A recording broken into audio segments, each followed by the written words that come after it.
Naniniwala si Baguio City Mayor Benjamin Magalong na mas mapagkakatiwalaan ang ginagawang investigasyon ng Senado kaysa ng Kamara kaugnay sa umano'y anomalya sa flood control projects. Ayon kay Magalong, may malaking sindikato sa kontrobersiya kung saan sangkot umano ang ilang kongresista, opisyal ng DPWH at mga kontratista. Inilutang niya si dating House Appropriations Chairman Saldico bilang isa sa mga pangunahing personalidad sa nasabing grupo. Wala kaduda-duda naman marami sa kanila involved. No? Walang kaduda-duda yan. Ito nga, hirap na hirap silang banggitin pa yung isa sa mga mastermind nila dyan, si Saldico. Hirap na hirap pa silang banggitin. For some reason, di ko rin alam kung bakit takot na takot. Ibig sabihin, it's a public knowledge inside Congress kung gaano ka-powerful yung tao na yan. No? But why is it that they're afraid to mention his name? Why? Di ba? Nakakalungkot isipin. Hindi ko alam, baka meron pa mas mataas sa kanya. Hindi naman basta-basta gagalaw yan, di ba? Ayon kay Magalong, nangyayari ang sistema ng korupsyon sa pagitan ng mga kongresista, mga taga-DPWH at mga korepista. Magkakasabuat daw ang mga ito. Sa testimonya ni Curly Discaya sa Senate hearing, sinabi nitong nasa hanggang 25% ang napupuntang kickback para sa mga kongresista. Ayon kay Magalong, tugma ang impormasyong ito sa mga ulat na kanyang natanggap. Consistent doon sa mga binabanggit sa akin ng ibang mga contractors din. At yung mga ibang membro ng DPWH, very consistent. Kita mo yung mga binabanggit ko na hatian sa porsyento at magkano na lang naiiwan. Iba-iba nga lang yung porsyento. Iba-iba. Kasi depende sa project yan. Kung dun sa project natin, depende rin sa markup sa project. Let us say sa cat's eye. Ang laki-laki ng markup yan. Isipin mo, bawat piraso, 9,900. O 9,000, sabihin natin 9,000. Almost 10,000. Ilang milyon yung binili nila. Kaya they can demand about 30-40%. Ganun din yung ibang project na rock netting. Ang laki-laki dyan, 40%, 35%. Sa flood control, kanyan siguro mga nandun sa range na yan, 20-25%. Dahil dito, napipilitan umalong gawing substandard na mga kontratista ang ilang proyekto. Ang nasa lower rung ng ladder, yung contractor. Kasi nga, yung contractor, hahabulin niya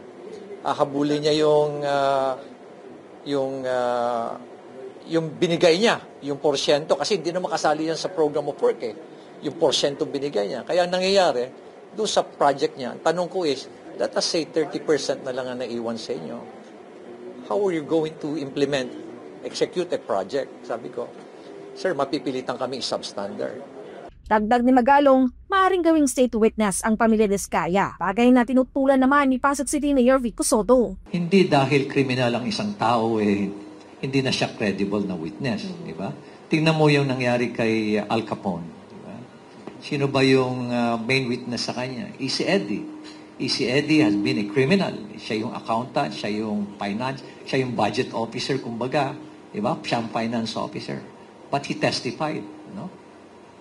And credible siya. And that's the reason why Al Capone was sent to jail and convicted as well, di ba? Kaya hindi mo pwedeng sabihin porket criminal na, hindi na pagkakatiwalaan. Siguro may reason si Mayor Vico. Kung bakit niya binanggit 'yon. Pero sabi ko nga is we have to validate kung ano yung mga statement ni Vizcaya. And the only way we can validate that is through, the employment of investigators to do that. Ayon kay Magalong, gusto niya maimbitahan sa House hearing dahil nandoon ang kunang nagyera. Anya, handa siyang pangalanan ng mga kongresistang dawit sa korupsyon sa flood control projects. Ay, Mayor, kawawa ka lang dyan sa House, puputaktihin ka. Sabi ko, alangan naman ako hindi pupunta sa alarman, ako pupunta sa House na wala akong bala. Siyempre, nakaprepara din ako, Kaya, I am a soldier, And I came from a tactical unit, so I'm prepared to go to the battlefield. Samantala si Volunteers Against Crime and Corruption President Boy Evangelista, inilutang naman si House Speaker Martin Romualdez sa kontrobersiya. Ang hirap nilang mabanggit may isa pa nga hindi mabanggit alam naman natin kung sino yun si Speaker, di ba? Speaker of the House. So nandun na tayo So, dinidribble natin eh. Dapat tayo, i-break natin itong cycle na to eh. Yung cycle of corruption, basagin natin to. And dapat mag-focus na lang talaga tayo dito, no? Kaya willing kami, okay kami. Yung mga least guilty to be admitted sa Witness Protection Program. Una namang itinanggi nila Saldico at Romualdez ang mga akusasyon. Parang na-mention nyo kanina na parang may sindikato po dito sa flood anomaly, flood control anomaly. And then parang na-mention natin yung mga kongresista, tapos yung mga DPWH. For the record po, Mayor, yung pangunahing sindikato ba dito ay mga kongresista? Yung? Yes po, kasi we mentioned kanina na parang may talagang sindikato po dito sa flood control anomaly. So yung gaano po kalaking involvement, sila po ba yung mga pangunahing sindikato dito sa anomalya, yung mga kongresista? Wala kaduda-duda naman eh. Marami sa kanila involved. No? Walang kaduda-duda yan. Ito nga, hirap na hirap silang banggitin pa yung isa sa mga mastermind nila dyan, si Saldico, hirap na hirap pa silang banggitin. For some reason, di ko rin alam kung bakit takot na takot. Ibig sabihin, it's a public knowledge inside Congress kung gaano ka-powerful yung tao na yan. No? But why is it that they're afraid to mention his name? Why? Diba? Nakakalungkot isipin. Mayor, for the record, ang sa tingin ko, hindi ko alam. Baka meron pa mas mataas sa kanya. Hindi naman basta-basta gagalaw yan. Diba? Hindi naman. Tapos, ito pong independent commission na gustong buuin ng Malacanang, sa tingin niyo po ba medyo parang nababagalan kayo? Kasi syempre, weeks na yung... May reason naman. I feel na, observing and watching the President, makikita ko naman siguro na may strategy siya. Baka siguro may mga reasons kung bakit nagkakaroon ng delay. Meron naman strategy ang ating Presidente. Let us give credit to the President. Kasi kung wala yung message niya nung SONA na mahiya naman kayo, hindi siguro mapapastrack itong awareness campaign namin against corruption. Doon talaga nag-trigger yung bilis yung pag-escalate niya. No? So, let us wait for the President. Siguro meron siyang tinitingnan may mga kino-consider siya. Thank you, Mayor. Good morning po, Mayor Magalong. Just want to follow up. You mentioned na may mga nag-gather na po kayong pieces of evidence. May we know, this is against congressman po ba, yung plano nyo po na filean or a contractor? Siguro, pinakamaganda hintayin na lang nilang humarap ako sa Kongreso bago ko sagutin. Ano? Pero kung sa mga contractors din lang at sa mga DPWH, madali na lang yan. Marami na lumalabas eh. So, isa na po doon ay humarap na? Yung challenge talaga dyan admittedly, yung challenge talaga dyan sa mga politiko talaga. And then, Mayor, yung mga nagsalita na po ng ilang mga contractor, gaya po ng mag-asawang Diskaya and yung ilang mga DPWH district engineers, may mga nagsasabi rin po na even sa kanila, lumabas na rin na gusto nilang maging state witness. But yesterday, Pasig City Mayor Vico Soto is saying na hindi sila dapat na payagan na maging state witness because, kumbaga, in one way or another, nag-benefit din sila. Sir, kayo, ano po yung tingin nyo doon sa mga nagsasalita ngayon dito sa mga pagdinig sa Kongreso? Dapat bang pagkatiwalaan sila para maging state witness? Okay. Hindi dahil kriminal ang isang tao, hindi na siya credible na witness. Di ba? Tingnan mo yung nangyari kay Al Capone. Sino ba yung main witness sa kanya? Easy Eddie. Easy Eddie has been a criminal. Siya yung accountant, siya yung finance, siya yung budget officer, kumbaga. Diba? Siya yung finance officer. But he testified. No? And credible siya. And that's the reason why Al Capone was sent to jail and convicted as well. Diba? Kaya hindi mo pwedeng sabihin porket criminal na, hindi na pagkakatiwalaan. Ano? Siguro, may reason si Mayor Vico kung bakit niya binanggit yun. Pero sabi ko nga is we have to validate kung ano yung mga statement ni Vizcaya And the only way we can validate that is through, the employment of investigators to do that. Kaya nga, importante yung investigators eh. Hindi pwedeng puro, no offense hindi naman pwede yung investigating body, puro mga lawyers, puro mga, pwedeng gano'n. Kailangan mo talaga na investigasyon dyan kasi kailangan may skill, may talent, at the same time, may tradecraft eh. Yung pagkuha ng ebidensya, tradecraft yan. No? Kumbaga, may technique yan. May certain skill. Sir, to Sir Boy Evangelista, po ba agree kayo na dapat ganun din yung gawin ng mga possible na magiging state witness? Dapat ibalik din nila? Tama po yun. Yung fruit of the crime, mas kailangan ibalik to show good intentions. At yung admission nila sa witness protection program, pwede yan eh. Kasi nga, ang panawagan nga natin, whistleblowers, no? Who is the least guilty amongst the conspirators, no? I think, nasabi naman nila, wala naman silang kaso that involves moral turpitude, no? So, they can qualify to be admitted sa witness protection program pag talagang tell-all, no? But then, it should be validated, summarize lahat ng sinasabi nila para in fairness din, Kasi sila yung lowest mammal dito sa conspiracy na to, no? It starts from the halls of Congress. Alam naman natin yan di ba? Like si Saldico, ang hirap nilang mabanggit May isa pa nga hindi mabanggit alam naman natin kung sino yun si Speaker, di ba? Speaker of the House. So nandun na tayo So dinidribble natin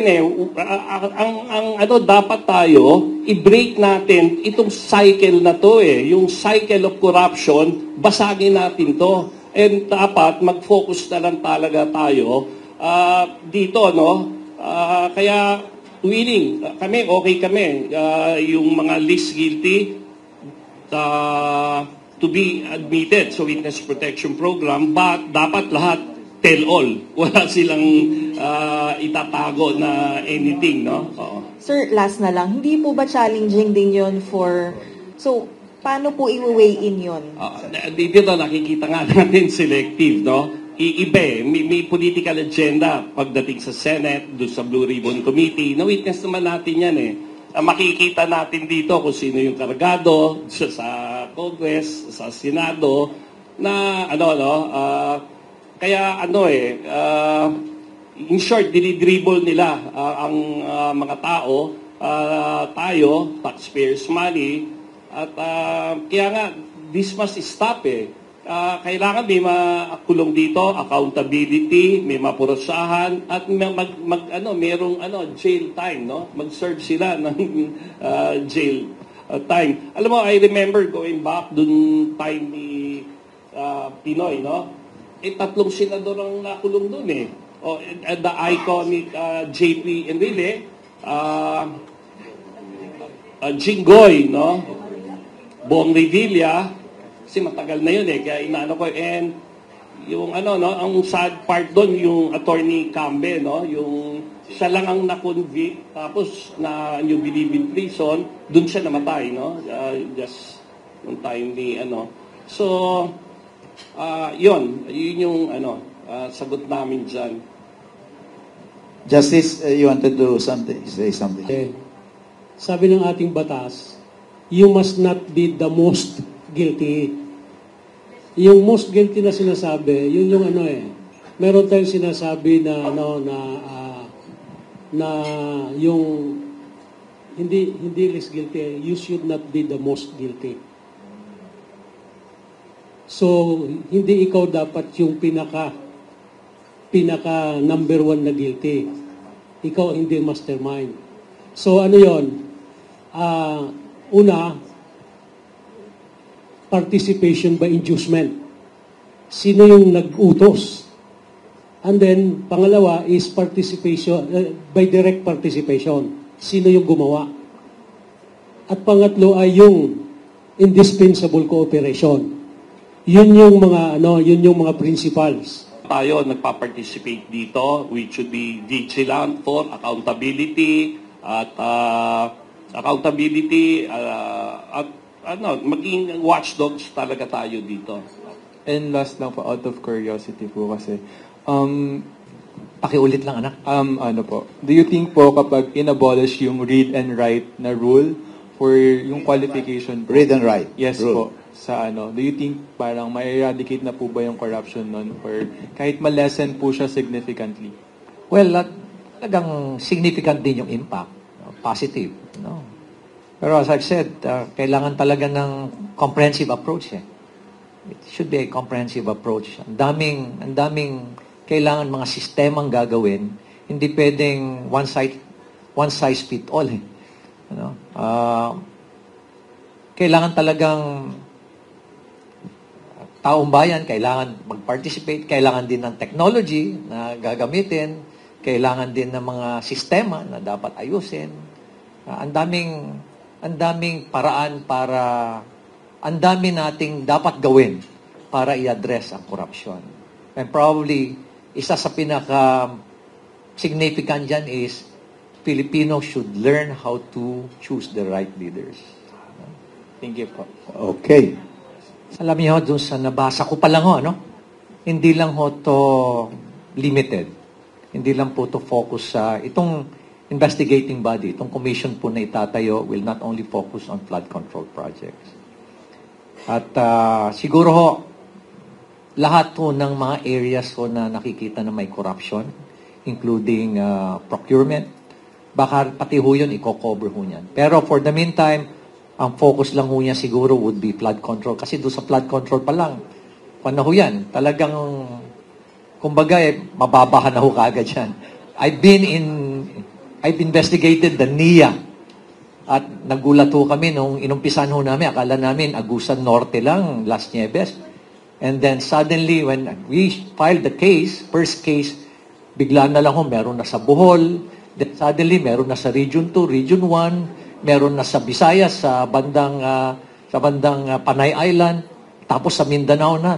Then we were overwhelmed with a lot of documents and pieces of evidence. Kaya talaga kailangan focus lang muna talaga doon sa pinaka-critical muna ngayon, flood control. And then probably, meron na mga ibang investigating body that can actually address yung mga iba-ibang mga anomalies pa ho sa ibang mga aspects of governance. Follow-up lang Tracy, maybe you can share your materials with the BACC. Yes. Dun sa insertions ko, kasi yan ang sa PNP. Well, previously merong aware po ako dun sa issue dun sa Glock. Is that the Glock ko na i-kuan? Hindi, ito yung M4. M4. I'm not really aware of the M4. Pero in previous procurement, katulad yung mga boats, di ba? May mga nakasuhan doon, di ba? Yung Glock, naging controversial lang yun dahil may nag-complain na natalong bidder only to find out na lowest price pala yung nanalo doon. We were able to buy the Glock at a very low price. Kumbaga, parang binargain na lang sa atin, manufacturers na lang yon, presyo. Pero hindi ko alam itong M4. Pero kung sakasakali why don't you raise it with the office of the President? Lagay nyo na para siguro mag-designate si Presidente ng isang i-direct niya siguro yung DILG to conduct an investigation, or NBI to conduct an investigation, or CIDG to conduct an investigation. Katulad sa amin nun, we can conduct investigation, not necessarily yung commission, kasi yung commission, ma-overwhelm mo yan. Sa flood control projects pa lang, ma-overwhelm mo yan. CIDG can conduct investigation. Ako, no CIDG, remember yung 1,000 AK-47 rifles na napadismiss natin at napailan ng kaso yung 3 generals at 5 generals at 3 colonels, nagawa natin yun. Ayoko na magsumbong, naban na ako sa Malacanang. Oh, okay. Okay. The House that's why you didn't show up sa Senate po kahapon. So sir, just to clarify po, if you believe po that the Senate it's more credible, why do you choose po to wait for the invite from the House? Yung sinasabi niyo po na hanggang House lang po ang abot niyo. Okay. I received the Senate invitation last September 3. I was waiting for the invitation from the House. And if you remember, there were several announcements by Congressman Ridon, Congressman Abante, na ipapatawag nila ako that they will place me under oath and that I have to testify. So inihintay ko yun. No? Saan ba ang controversial issue ba? Nasa Senate o nasa House? Di ba? Nasaan ba yung giyera? Di ba? Ang giyera nandun sa House. Di ba? So doon tayo pupunta. No? Kung saan ang giyera, doon ako pupunta. Alam nga naman pupunta ako doon sa non-conflict area. So marami nagsabi sa akin na, ay Mayor, kawawa ka lang dyan sa House, puputaktihin ka. Sabi ko, alam nga naman ako hindi pupunta sa, alam man ako pupunta sa House na wala akong bala. Siyempre nakaprepara din ako. No? Kaya, I am a soldier. No? And I came from a tactical unit. So, I'm prepared to go to the battlefield. Sir, before my question po for Justice, may tanong po si Bombo Radyo po para sa inyo, Mayor. Nakadikit po sa question ko eh. Mayor, good morning, Bombo Radyo. Sa inyo ang investigasyon sa Senado.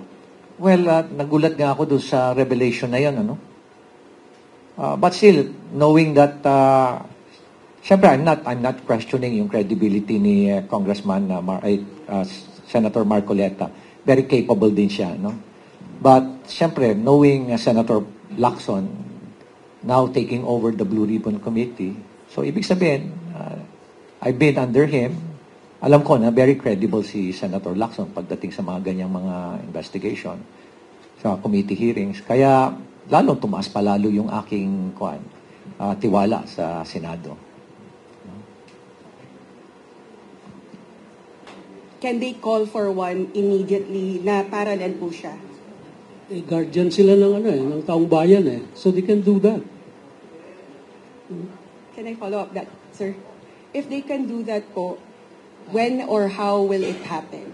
Not why not. It's when or how. Yeah, they have their own rules, so they will have to follow the rules they promulgated themselves. In short, it's up to them. It's up to them. Thank you po. All right. Sir po, may invite tayo sa House hearing. Papangalanan niyo po ba yung mga possible na tawit na mga kongresista, including Saldico? Unang-una, alam mo ba na bago ako pumunta rito hindi ako nag-shave. May 2 linggo na ako hindi nag-shave kasi hinihintay ko na tawagin ako sa House, saka pa lang ako mag-shave. Kaya lang parang hindi ko alam, natatagalan. Kaya nung tinawag ako rito sa kapihan, nag-shave ako kasi nahiya ako kay Senator Sani. Nonetheless, I'm ready. Sabi ko nga, ilang beses ko na sinabi sa kanila, I'm ready to be invited sa House. And I'll go there. Kung sakaling tawagin nila ako, I'll go to the House. Ready po kayo ng pangalanan? Hintayin na lang natin na tawagin nila ako doon. Thank you, Mayor. Okay, thank you. Sir, pahabol lang po from Sir Angel of People's Journal. What are the parameters for membership in your movement, Mayor po? Well, isa sa mga parameters doon is dapat at least minimum of 3 sessions. Kasi meron kami mga capacity building sessions eh. Dami namin mga workshop na ginagawa. And unfortunately, many of those who initially joined the movement, hindi man lang nag-attend, no? Not once na nag-attend for the past since August 23, kaya talagang tinanggal namin sila. Second is, may nakikita kaming mga derogatory. Feedback coming from the community, isa rin yun. And another is yung, isipin mo, meron kami manifesto, tapos pumirma yung ibang patas, yung iba ayaw pumirma. Especially kung pagdating sa transparency, isa rin yan sa nakikita namin. So, yung una, those are our tentative na mga parameters and we're going to improve on this.